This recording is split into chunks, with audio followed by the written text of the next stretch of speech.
कबीर दास के दोहे।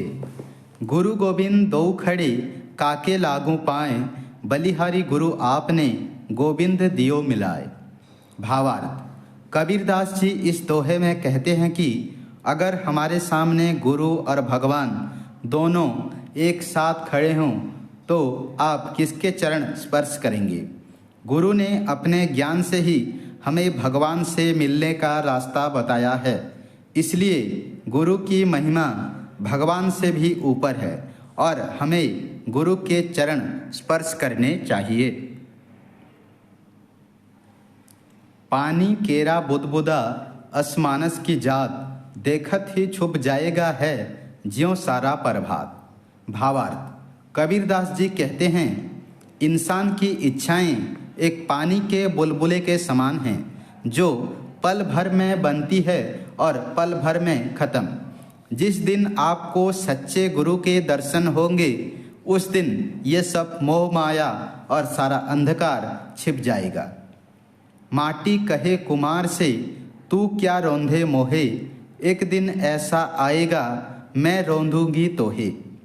भावार्थ। जब कुम्हार बर्तन बनाने के लिए मिट्टी को रौंद रहा था तो मिट्टी कुम्हार से कहती है तू मुझे रौंद रहा है, एक दिन ऐसा आएगा जब तू इस मिट्टी में विलीन हो जाएगा और मैं तुझे रौंदूंगी। जल में कुंभ, कुंभ में जल है, बाहर भीतर पानी, फूटा कुंभ जल जल ही समाना, यह तथ कह गयो गयानी। भावार्थ। जब पानी भरने जाएं तो घड़ा जल में रहता है और भरने पर जल घड़े के अंदर आ जाता है।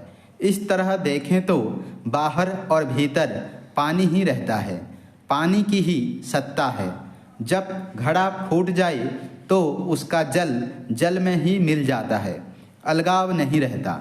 ज्ञानी जन इस तथ्य को कह गए हैं, आत्मा परमात्मा दो नहीं एक हैं। आत्मा परमात्मा में और परमात्मा आत्मा में विराजमान हैं। अंततः परमात्मा की ही सत्ता है। जब देह विलीन होती है वह परमात्मा का ही अंश हो जाती है, उसी में समा जाती है, एकाकार हो जाती है। कस्तूरी कुंडल बसे मृग ढूंढे बन माही, ऐसी घटी घटी राम हैं दुनिया जानत नाही।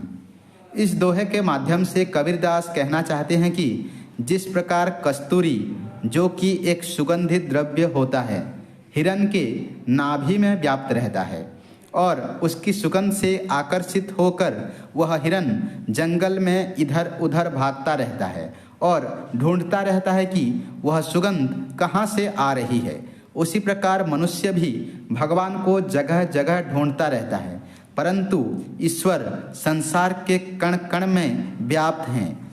यह बात मनुष्य समझ नहीं पाता। मलिन आवत देख के कलियन कहे पुकार, फूले फूले चुन लिए कली हमारी बार। भावार्थ। मालिन को आते देखकर बगीचे की कलियां आपस में बातें करती हैं कि आज मालिन ने फूलों को तोड़ लिया है और कल हमारी बारी आ जाएगी। भावार्थ। आज आप जवान हैं, कल आप भी बूढ़े हो जाएंगे और एक दिन मिट्टी में मिल जाएंगे। आज की कली कल फूल बनेगी।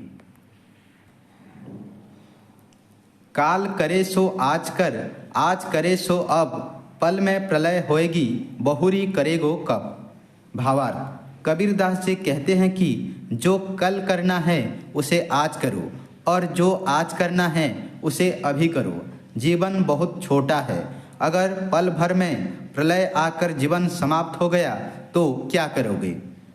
साधु ऐसा चाहिए जैसा सूप सुभाए, सार सार को गही रहे थोथा देई उड़ाए।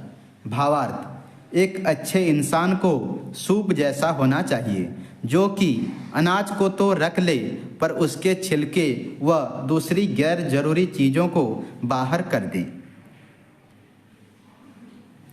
माया महाठगनी हम जानी, तिरगुन फांसी लिए कर डोले बोले मधुरी बानी। केशव के कमला हुई बैठी, शिव के भवन भवानी, पंडा के मूरत हुई बैठी, तीरथ हूँ मैं पानी।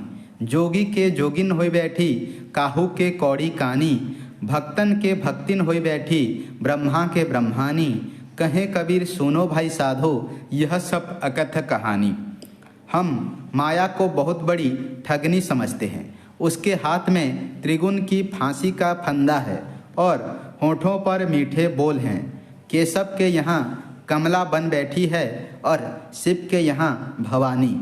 पांडे के घर मूर्ति बनी बैठी है और तीर्थ में पानी। जोगी के घर में जोगन हो गई और राजा के घर रानी। किसी के यहाँ हीरा बनकर आई और किसी के यहाँ कानी कौड़ी। भक्तों के यहाँ भक्तिन हो गई और ब्रह्मा के घर ब्रह्मानी। सुनो भाई साधु, कबीर कहते हैं कि यह अकथनीय कथा है। धन्यवाद।